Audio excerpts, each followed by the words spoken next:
అసలు ప్రిలిమ్స్ అవ్వలేదంటే అది వేరే సంగతి, ఎందుకు అవ్వలేదో ఎక్కడ లోపం ఉందో అనుకోవచ్చు. ప్రిలిమ్స్ అయిపోయి మెయిన్స్ అయిపోయి ఇంటర్వ్యూ 3 సార్లు వెళ్ళినా కూడా రాలేదు అని అన్నప్పుడు what was your mental condition sir actually? అంటే డెఫినెట్లీ అంటే మామూలుగా ఎట్లా ఉంటుందంటే అండి, సివిల్స్లో ఎవరైతే కష్టపడి ఫైనల్లీ ర్యాంక్ వస్తుందో వాళ్ళే they will get highlighted. But ఒక ర్యాంక్ రాకపోవడానికి there will be lot of other factors. అంటే మనం తీసుకునే ఆప్షనల్ కానివ్వండి, లేకపోతే ఫస్ట్ 4 అటెంప్ట్స్ నేను హిస్టరీ ఆప్షనల్ తోటి ఇచ్చాను. సో ప్రాబబ్లీ నాకేమనిపించింది అంటే when today I look in the hindsight, నాకు మేబీ ప్రాపర్ గైడెన్స్ లేదేమో, ఆప్షనల్లో నాకు మంచి మార్క్స్ పడలేదు. సో 2017 నాకు ఇప్పటికీ గుర్తు, మన తెలుగు వాళ్ళు చాలా మంది దే గాట్ ర్యాంక్స్.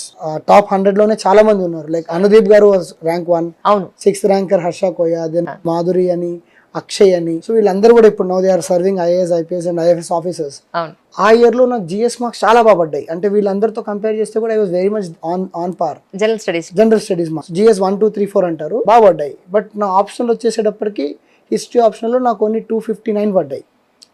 సో అక్కడ obviously there was edge. And interview కూడా నాకు బాగానే వచ్చాయి, 179 వచ్చాయి. But still I could not make it to the final list.